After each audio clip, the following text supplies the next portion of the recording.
महादेव आंगनवा में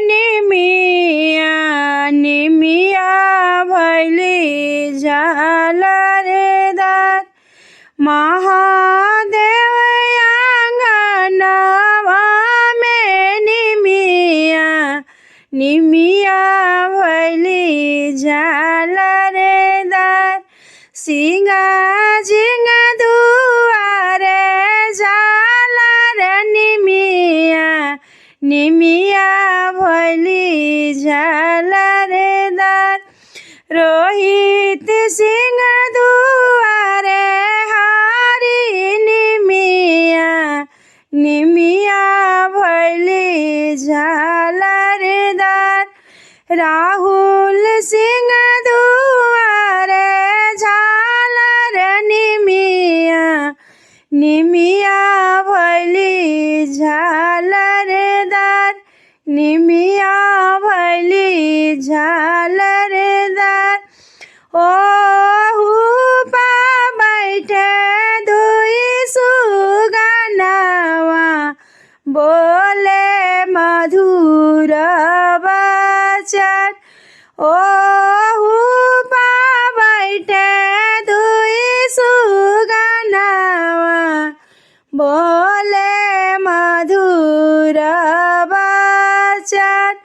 दूधा भाता दियली गौरा रानी सुगवा से अरज हमार।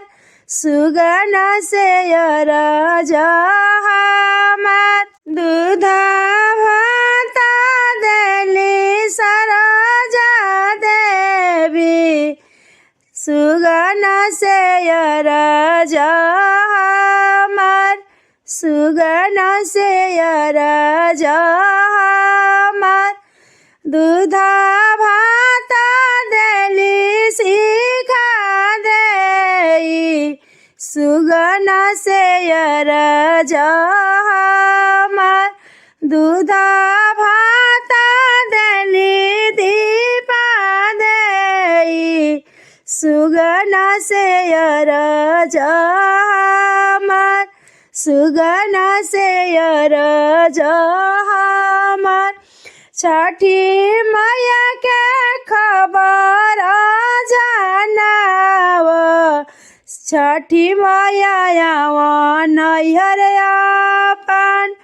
छठी मैया से खबर जानव। छठी मैया आंगन हमार। छठी मैया आंगन हमार। कत बेरिया छठी आवत लगी कत बेर जात लाई। कत बेर जात लाई। कत दिनवा छठी घरवा रही हमके दना बताला। कत दिनवा छठी मैया रही हमके दना बताला। पला भरायावत छठी माई के लगी पल भर लगी न जात। पल भरा छठी आवत लगी पल भर लगी जात। अढ़ाई दिन रहिया मैनैहरवा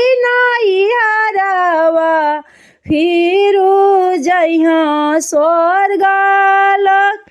अढ़ाई दिन रहिया मोरे आंगनवा फिरा जइहा ससुराल।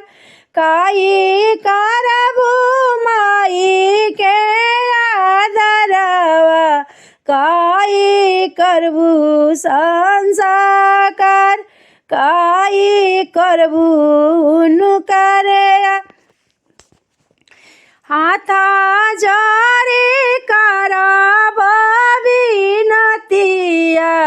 आचारा से लागब माई के गड़, आचारा से लागब माई के गड़, फला फूल से लगाइब भगावा माई के करब आदर, फला फूल से भरब दौरावा माई के करब कदर, माई दिहा सिरे के सेंदूरावा उनकर करब कदर, माई दिहा गोदे में बालकवा माई के करब कदर, माई दिहा लाला पियर चुंदरिया माई के करब कदर, उनु के दिहाला मोर सोहागावा दिन भर करबो गोड़ा लग, दिन भर करबो आदर, सिंह जी के द्वारे पानी बिया निबिया झलर मलर होय, निबिया झलर मलर होय, सब सेवा कन दुआरे पानी बिया निबिया झलर मलर होय, निबिया झलर मलर